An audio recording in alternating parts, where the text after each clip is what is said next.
The yellow light from the pastry case reflects off Rebecca's tired face, casting shadows under her eyes that tell stories of sleepless nights and endless worry. She counts the crumpled dollar bills a second time, then a third, her fingers trembling slightly as if the number will change if she tries hard enough. $23. That's all she has left until next Friday. Her old denim jacket is still soaked from the rain that's been falling since morning. Water drips steadily from her hair onto the counter, forming a small puddle next to the photo of the birthday cake.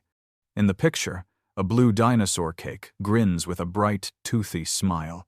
Exactly what Tommy has been pointing at for the past 3 weeks, every time they walk past this shop on their way home from school. The bakery smells like vanilla and fresh bread, warm and inviting. On any other day, it would be comforting. Today, it feels like a reminder of everything she can't provide. "I'm sorry," Rebecca says quietly to the woman behind the counter, her voice barely a whisper that almost gets lost in the soft jazz playing overhead. I can't order this cake." The words taste like failure in her mouth. She rehearsed this moment on the walk over, prepared herself for the disappointment, but actually saying it out loud makes it real in a way that hurts more than she expected. She doesn't dare look into the woman's eyes. Her hand grips the bills just enough to pay the electricity bill or buy groceries for this week, but not both. And definitely not enough for a $45 birthday cake shaped like a dinosaur. Behind her, the door chime rings softly, a gentle tinkling sound that cuts through the quiet shop. Someone just walked in, bringing a gust of cold air and the smell of rain with them. Rebecca doesn't turn around. She can't let a stranger see the tears that are welling up in her eyes, threatening to spill over. The man standing in the doorway isn't here to buy cake. He came in to escape the rain, to kill a few minutes before his next appointment, maybe to grab a coffee. But now, standing just inside the entrance with raindrops sliding off his expensive coat onto the worn wooden floor, Daniel Matthews finds himself frozen in place. He has spent 30 years in the business world, where every conversation is a transaction, every handshake a carefully calculated strategy, every smile a tool in negotiation. He knows how to read body language from boardrooms to trading floors, can spot a lie from across a conference table, can sense weakness or strength in the set of someone's shoulders. And right now, standing in this small neighborhood bakery, he's reading a different kind of story, one written not in profit margins or market shares, but in trembling shoulders, white-knuckled hands clutching crumpled bills, and a voice so small it's afraid to break the fragile air around it. The Rolex on his wrist, a gift to himself after closing a particularly lucrative deal last year, weighs more than all the money that woman just counted. His tailored suit, custom-made by a tailor in Milan, costs more than a year's rent for her, he'd guess. But Daniel isn't thinking about those numbers right now, isn't calculating or strategizing or planning his next move. He sees a mother trying her hardest not to fall apart in public. The woman wipes the counter again with a paper napkin. Though it's already clean, her movement's automatic, giving her hands something to do. She folds the paper with the delivery address on it. He can see the careful creases, as if she's folded and unfolded it many times and tucks it into her jacket pocket. She looks at the cake in the photo one last time, and in that look, Daniel sees an entire world of hope and desperation, of promises she wanted to keep and dreams she can't afford. "Tommy will understand," she says, more to herself than to anyone else, her voice catching slightly on the name. He always understands. And there's something in those words, the resignation, the sad certainty that her child has learned not to expect much, has learned to swallow disappointment with a smile, to protect his mother's feelings, that hits Daniel harder than any business setback ever has. He knows he shouldn't interfere. People have their pride, especially people who are struggling. He read somewhere that uninvited charity can hurt more than it helps, can strip away dignity faster than poverty itself. His own mother used to say that the worst thing you could do to someone who's down is make them feel like they're down. But there's something in the way this woman holds that photo so carefully, as if it's precious, as if it's the only thing standing between her and complete despair. There's something in the way she counts those bills one more time, hoping against hope that maybe she miscounted, that maybe there's more there than she thought. Daniel has always believed in signs. And standing here, dripping rain onto the floor of this bakery, watching this mother try to hold herself together, he can't shake the feeling that he's here for a reason. He steps out of the shadows near the door, toward the counter. "Excuse me, I couldn't help but overhear," Daniel says gently, his voice low and careful, as if he's approaching something fragile that might shatter if he's too loud or too sudden. He keeps his distance not too close to invade her space, but close enough to show he's sincere, that this isn't just polite concern from a stranger who'll forget this moment as soon as he walks out the door. "I'm looking for a birthday cake for someone special. Ma'am, is this dinosaur cake available?" Rebecca has already started to leave, has already accepted defeat, and is preparing to walk back out into the rain, to go home and figure out how to tell Tommy that they'll celebrate differently this year. But she stops at his words, one hand on the door handle, her body language uncertain. There's something in this man's voice, not pity, which she's heard before and learned to hate, not condescension, not the carefully modulated sympathy of someone who's never really struggled. It's something else. Respect, maybe. Understanding. She can't quite place it, but it makes her turn around. The woman behind the counter, Linda, her name tag says, looks from Daniel to Rebecca, and her eyes, wise from years of working in this neighborhood, understanding the situation immediately. She's seen enough of life to recognize what's happening here. "Yes, sir, we can make this cake," she says carefully, playing along without quite knowing what she's playing along with. "When do you need it?" Daniel takes out his wallet, black leather, slim, expensive-looking but not ostentatious, moving slowly so as not to make a show of it. "Actually, I need it delivered to." He glances at the paper Rebecca is still holding, the one she folded so carefully. She hasn't put it in her purse yet. "Is it 412 Maple Street?" Rebecca looks at him for the first time, really looks at him, and her eyes are red-rimmed from holding back tears, her face pale. "How did you?" "I'm on that street," Daniel lies. And it's a kind lie, the sort of lie that protects pride and preserves dignity. "I live at 418, actually. Small world. And I think a child deserves a birthday cake, don't you? Especially a dinosaur one." He adds that last part with a small smile, trying to lighten the moment without diminishing it. She shakes her head, stepping back, her hand clutching the $23 like a lifeline. "I can't accept this. I can't let a stranger—" "Then don't think of me as a stranger," Daniel says, his voice still gentle but firm now, leaving no room for argument but no pressure either. "Think of me as a neighbor. Think of it as—" he searches for the right words, the ones that won't wound or embarrass. "Then think of it as sending me a thank you card, a neighbor helping a neighbor. From Tommy, that's the boy's name, isn't it? I'd love to get a card from him." He hands his credit card to Linda before Rebecca can object, before she can refuse again, before her pride can overcome the desperate hope he sees flickering in her eyes. Rebecca stands there, rooted to the spot, her hand trembling as she clutches the paper with her address on it. She doesn't know what to say. All the words she knows, "Thank you, I can't, this is too much, you don't understand," seem inadequate for this moment. The tears she's been holding back now spill over, but they're not the tears of despair she's been fighting all day. These are different. These are tears of relief, of shock, of something she thought was gone from the world, kindness without strings attached. Of restored faith in something good happening in just one impossible minute. "Why?" she whispers, and it's barely a sound. "Why would you do this?" Daniel stops at the door, his hand on the handle, and turns to look at her. In the dim, golden light of the bakery, with rain still falling outside and jazz still playing softly overhead, his smile carries a sadness she hasn't noticed until now. It's there in the corners of his eyes, in the set of his mouth, a sadness that looks old and familiar.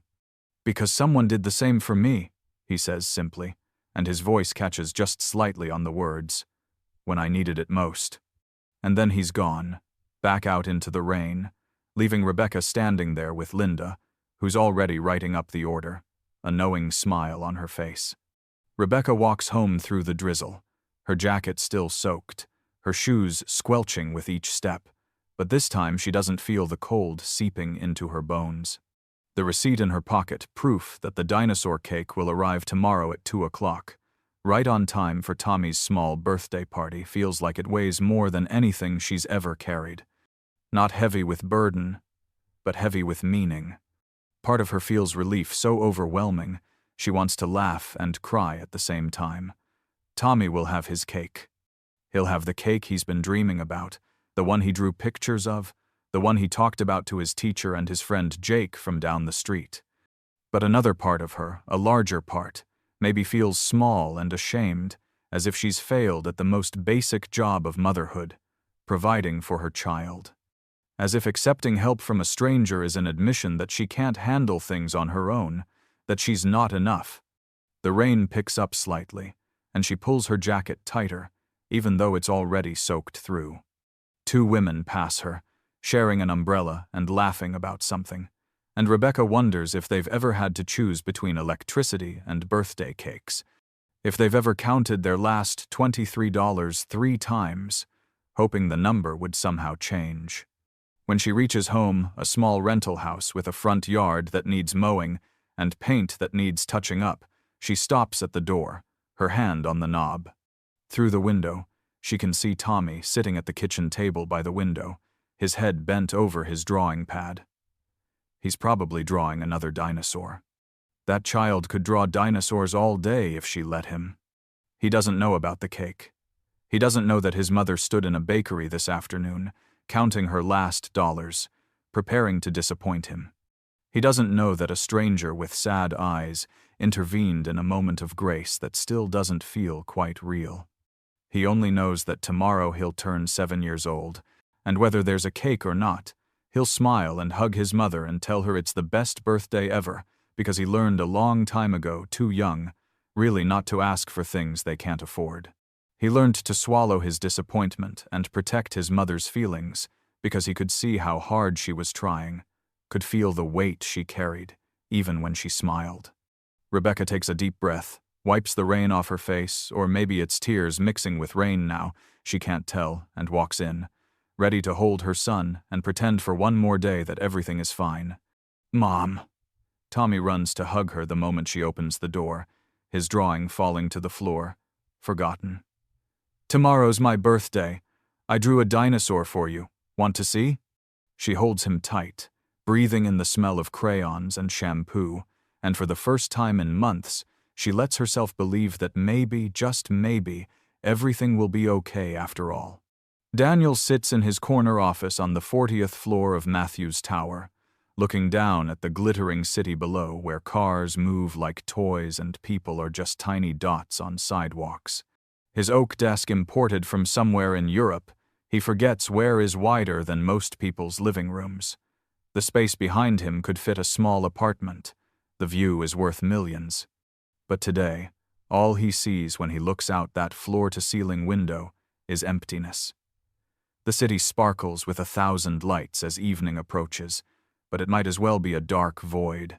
His finger touches the photo frame on his desk, the only personal item in this entire sterile office of leather and chrome and expensive art he doesn't really care about.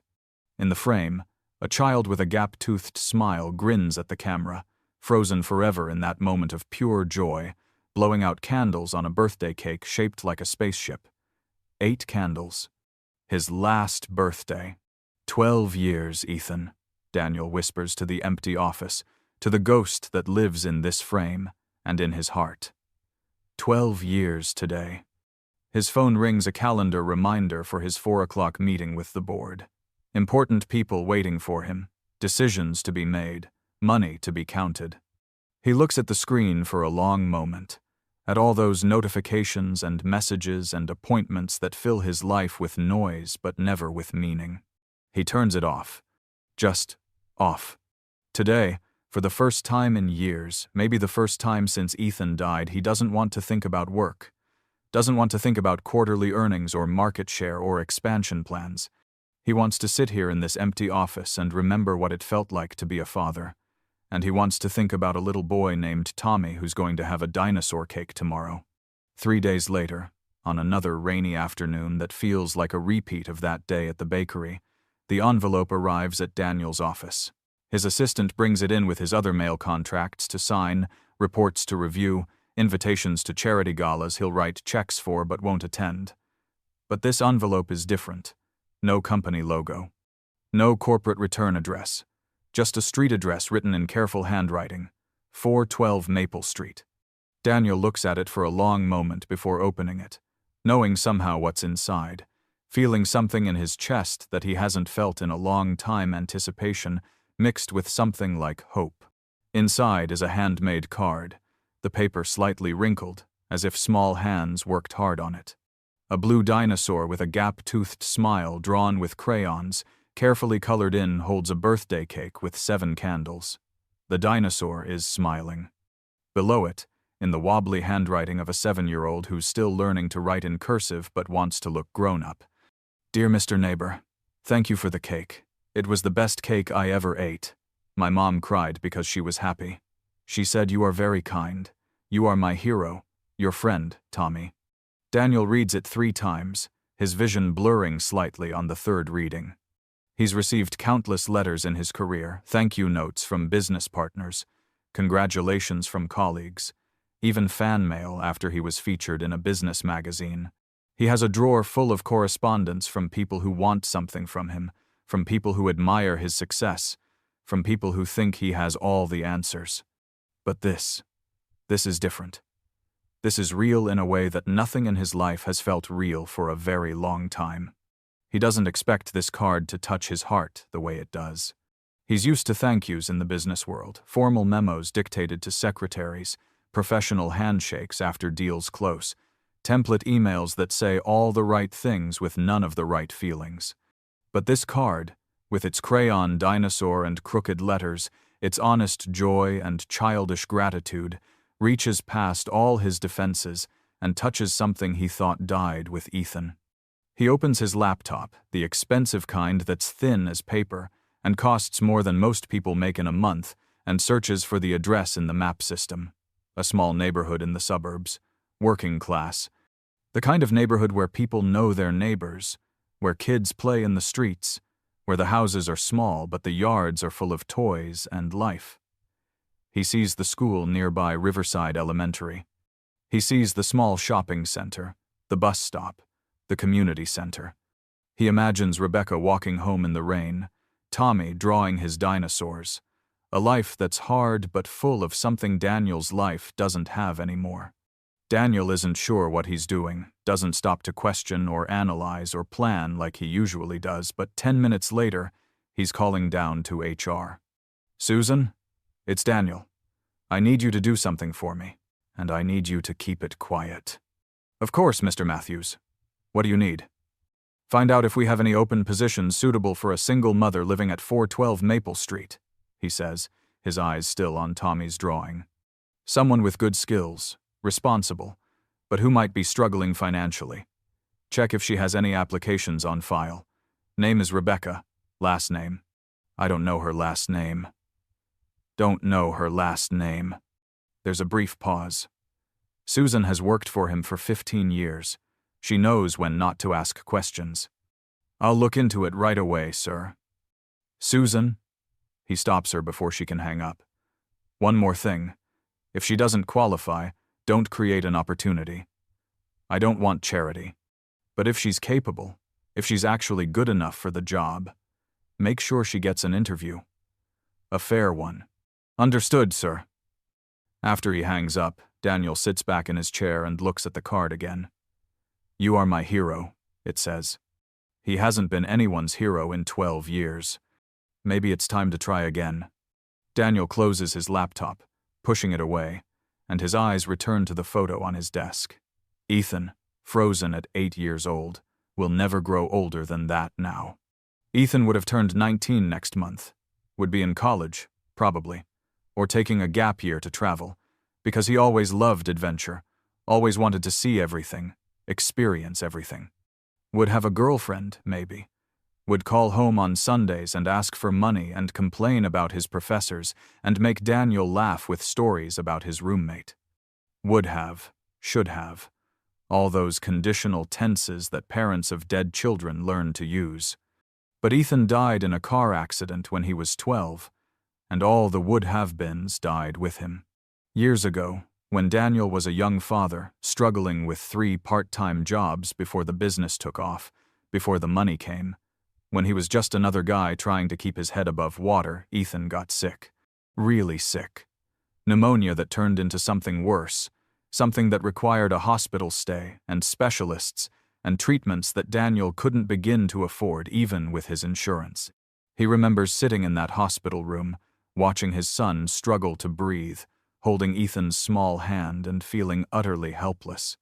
He remembers the bills arriving, numbers so large they didn't seem real. He remembers the social worker who came to discuss payment options and financial assistance and other euphemisms for "your son's life costs more than you have." And then, one day, a man Daniel had never met paid the entire bill. Just paid it. No questions asked, no demands made. Just a check that cleared his debt and a small note left at the hospital desk. "Pass it on. Someone helped me once. Now I help you. Someday, you'll help someone else." That's how it works. Daniel tried to find that man for years after. Wanted to thank him, wanted to pay him back, wanted to understand why a stranger would do something like that. But by the time he finally tracked him down through hospital records and persistent questions, and eventually hiring a private investigator, the man had passed away from cancer, leaving behind a grieving family and a legacy of quiet acts of kindness nobody knew about until Daniel started asking questions. And then, 4 years later, Ethan died anyway. Died in a stupid, senseless car accident that had nothing to do with money or hospitals or bills. Just a patch of black ice and bad timing, and the universe being cruel. Daniel became a billionaire after that, building an empire from grief, from a determination that no other child should be lost because their parents couldn't afford care. From a need to control something in a world that had proven itself utterly uncontrollable. But all the money in the world, all the hospitals he funded, all the research he sponsored, couldn't bring Ethan back. He looks at Tommy's card again. The crooked drawing, the gap-toothed dinosaur smile that reminds him so much of Ethan's last birthday. Maybe this is how he can keep that promise to that stranger, by continuing to pass it on. Maybe this is how Ethan's short life can still mean something. Maybe helping Tommy and Rebecca is helping himself, too. 2 weeks later, Rebecca receives a call that changes everything. "This is Susan Chen from Matthews Industries HR," the voice says. "We found your application from 6 months ago. We have an opening in supply chain coordination. Would you be interested in interviewing?" Rebecca's hand tightens on the phone. She'd forgotten about that application, one of dozens she sent out when things first got bad. "Yes," she breathes. "Yes, I would." The interview goes better than she dared hope. Karen Rodriguez, the hiring manager, doesn't flinch at the gaps in Rebecca's resume or her last company going bankrupt. "Tell me about solving problems with limited resources," Karen asks. Rebecca tells her about creating a manual inventory system when their computers crashed, working late every night to keep the warehouse running smoothly. "When you don't have much, you learn to be creative," she says simply. Karen smiles. "You're a fighter. We need people like that." 2 weeks later, Rebecca gets the call. She got the job. She sits in her car and cries tears of relief, of disbelief, of finally being able to breathe. The salary is more than she's made in years, enough to pay bills on time, enough to fix her car, enough to buy Tommy new shoes without waiting for payday, enough to breathe. On her first day, the Matthews Industries building feels enormous glass and steel and modern art, and she feels small. But the work makes sense. She's good at this. Her co-workers are friendly. Her supervisor, James, seems pleased with her performance. She still hasn't met the CEO, Daniel Matthews, billionaire, philanthropist. She's seen his picture in the lobby, read about him in the company newsletter. She doesn't connect him to the man from the bakery. Why would she? That was a neighbor, not a CEO. That changes 3 months later, on a late Friday evening. Rebecca is working late, proving she deserves this position, when someone appears in her doorway. "You work hard," a familiar voice says. She looks up. The pen falls from her hand. It's him, the man from the bakery, but now in an expensive suit, and suddenly she understands. "You're Daniel Matthews," she whispers. "I am," he says, stepping in with something like an apology in his eyes. "And before you think anything else, you got this job because you're qualified." Karen didn't know about the bakery until today. "Why?" The word comes out, sharp, confused. "Why did you do all this?" Daniel sits beside her, not across from her. Eye level, equal. And he tells her about Ethan, about the man who paid the hospital bill, about the note that said, "Pass it on." His voice breaks when he talks about his son. "I couldn't save Ethan," Daniel says. "But maybe I can make sure other children don't lose the people they love because of money. Maybe mothers like you don't have to face the world alone." Rebecca's tears fall freely now. Not anger, understanding. He's not some rich man playing charity. He's a father who lost everything, trying to find meaning. "I'm sorry about your son," she whispers. "And I'm sorry for what you've endured," he replies. They sit in silence, two strangers connected by pain and kindness. "Money doesn't save us," Daniel says softly. "Connection does. Knowing someone cares, that's what matters." Rebecca nods. "Tommy calls you his hero." "No," Daniel says gently. "You're his hero. I was just lucky to be in the right place at the right time. Maybe that's what Ethan would have wanted for me to find purpose in helping others." Rebecca stands, walks beside him to the window. They look out at the city together. "Thank you," she says, "for seeing us." "Thank you," Daniel replies, "for letting me help, for giving me a reason to believe I can still do good." The following weeks bring small but meaningful changes. Rebecca no longer chooses between electricity and food. She pays bills on time. Tommy has new clothes, actually new, not from thrift stores. Her car gets fixed. The constant knot of anxiety in her stomach loosens. For the first time in years, she can breathe without feeling the world crushing her shoulders. Daniel occasionally stops by her department, never obviously, never making her coworkers gossip. He checks on projects, talks with managers, but he always finds a few minutes for Rebecca's desk. They talk about work, Tommy's dinosaur obsession, life, small talk, safe subjects. But slowly, the wall between them crumbles. The wall built from class differences, money, guilt, awkwardness. One autumn afternoon, when leaves turn gold and the air promises winter, Daniel asks, "Would you like coffee sometime?" "Just coffee. Nothing formal. Just talk?" Rebecca hesitates. She sees disappointment flicker across his face. But then she looks into his eyes and doesn't see a billionaire or CEO. She sees a father who lost his child, a man who knows pain, someone who understands struggle. "Okay," she says, steadier than she feels. "Coffee sounds good." His smile is small but genuine, reaching his eyes. "Tomorrow? Nothing fancy." Nothing fancy sounds perfect. The next day, as they walk out together, the sun breaks through clouds for the first time in days, spilling golden light across the parking lot. It feels like permission to hope. 3 months later, their friendship has blossomed in unexpected ways. Daniel looks forward to coffee meetings, hallway conversations, text messages about Tommy's projects. Rebecca finds herself trusting him with thoughts she's never shared, fears about motherhood, dreams of owning a house, hopes for Tommy's future. But a wall remains. Thin, barely visible, but there. Built from Rebecca's fear that she owes too much, that this isn't equal. Built from Daniel's guilt, his fear he's replacing Ethan, that his motives aren't pure. One autumn evening, Rebecca gathers courage and invites Daniel to dinner. Not a restaurant too formal. Her home, the small house on Maple Street he's never actually been to. Just simple. she says nervously. Tommy really wants you to come. Daniel feels something crack open in his chest. I'd love to, he says, meaning it completely. Saturday evening, Daniel drives his old Ford truck, not the Tesla, and parks outside the small house with its tiny yard. Warm light spills from windows. He hears laughter inside. This is what he lost with Ethan, not just his son, but this having somewhere to go, someone waiting, a home that feels alive. Tommy opens the door before Daniel can knock. Mr. Daniel, Mom made spaghetti. I helped. Dinner is easy and comfortable. Tommy talks non-stop about school and space and astronauts. Rebecca adds details, gently steering conversations.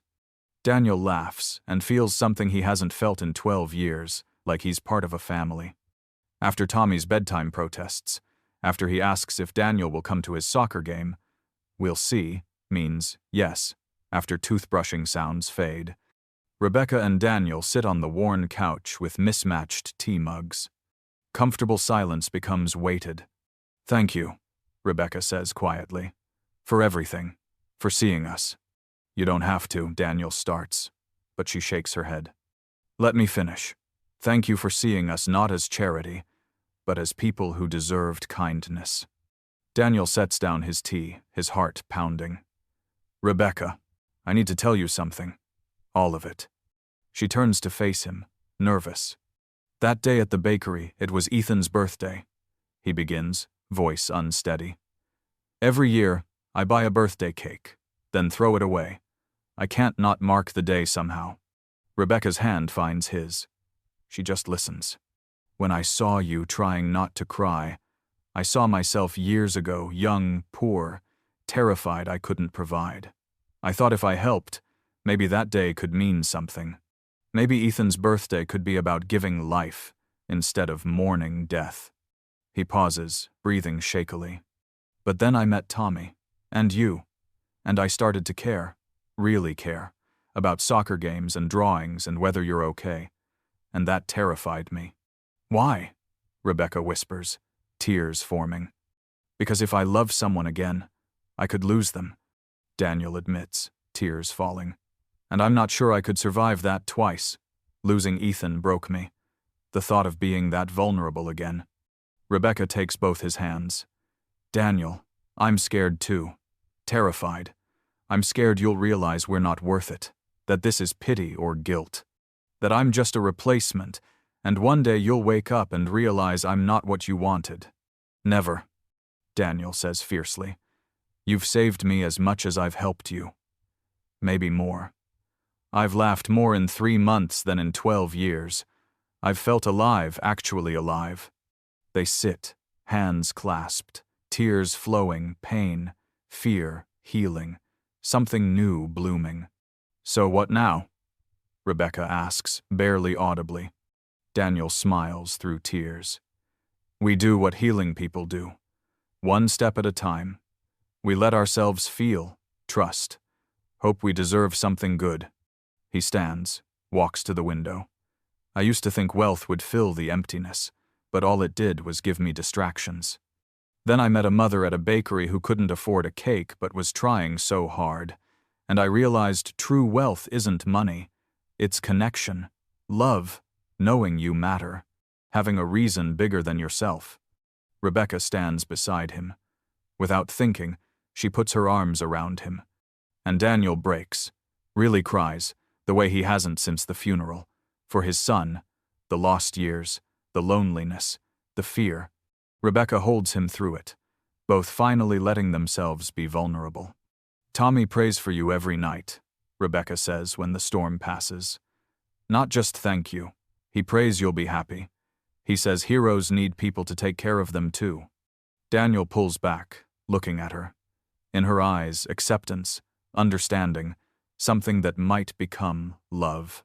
We can take this slowly, he says hoarsely. We don't need to name it. We just need to be here, together. Together, Rebecca repeats, and that word carries the weight of a promise. From the bedroom, Mom, is Mr. Daniel still here? Yes, sweetie, he's still here. Good. I like when he's here. Our family's happier when he's here. The adults look at each other, and in that look passes everything they're afraid to say, hope and fear, and the fragile possibility that maybe they've found something worth protecting. 2 weeks later, Rebecca sits in Karen's office, assuming it's a routine check-in, but Karen's expression carries something more maternal concern. Am I in trouble? Rebecca asks, trying to sound light. God, no, Karen laughs. Your work is excellent. That's not what this is about. Rebecca sits, confused. I've worked for Daniel Matthews for 10 years. Karen begins. I was here when Ethan died. I watched him become an automaton, successful, brilliant, but not alive, just going through motions. Rebecca nods uncertainly. These past months, I've seen him change. Karen continues. Really smile, laugh, take time off, ask about families. He's lighter, happier, more alive than I've seen in a decade. Rebecca's cheeks warm. I'm not sure what. You know exactly what, Karen says gently. Let me tell you a story. She takes a breath, voice carrying old regret. Years ago, I was a single mother too, working 2 jobs, barely surviving. I met a good, kind man who wanted to help. Not pity care. He offered childcare help, school supplies, small things that would have mattered. What happened? Rebecca asks softly. I pushed him away, Karen says, voice cracking. Too proud, too afraid. I thought accepting help meant failure, that he'd see me as a burden, so I pushed him away before he could reject me. She looks at Rebecca, eyes bright. It took years to realize I hadn't pushed away pity. I'd pushed away love. A chance at something beautiful because I was too scared to believe I deserved it. The words hit Rebecca hard. My daughter's 30 now, Karen continues. For years she asked why we were always alone. I had to tell her I'd chosen pride over happiness, fear over love. She leans forward. Rebecca, I see the same fear in you. You're about to throw away something precious because you're afraid. But what if I'm just a replacement? Rebecca whispers. Then you're missing the point, Karen says firmly. Daniel isn't looking for a replacement. He's looking for a reason to keep living, permission to be happy again. That's you and Tommy. You're not replacing anything. You're adding something new, something he thought he'd lost forever. Karen's voice softens. He's loving you because he sees what I see, a strong woman, a wonderful mother, someone who fights with grace, someone worth loving. She reaches across the desk. So the question is, do you have the courage to embrace it? Or will you let fear rob Tommy of a father figure who adores him? Rebecca leaves with Karen's words echoing. Do you have the courage?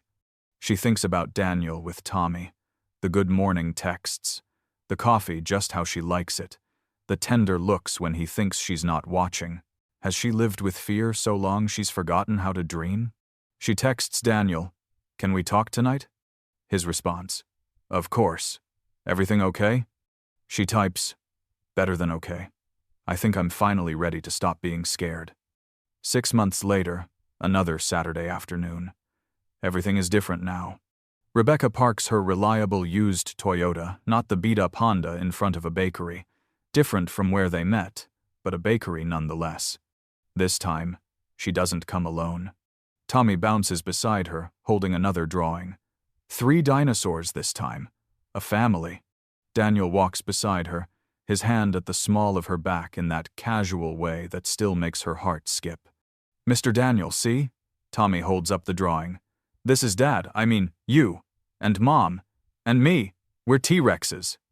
The casual "Dad" makes both adults freeze. Tommy doesn't notice his slip. Daniel's eyes meet Rebecca's. "Is this okay?" Rebecca nods slightly. Daniel's face transforms with pure joy. "This might be the most beautiful drawing I've ever seen," Daniel says, voice thick. "We should frame it." They step into perfect spring afternoon sunshine. Cherry blossoms drift through the air. Tommy chases them, laughing. Rebecca looks up, feeling sunshine on her face. She remembers that rainy afternoon 6 months ago, counting last dollars, preparing to disappoint Tommy, giving up hope. And now look at them. Who's hungry? Daniel asks, voice light with happiness. Pizza? Yes, Tommy shouts. Pepperoni and cheesy breadsticks. Whatever you want, Daniel says. It's Saturday. Tommy grabs both their hands and pulls.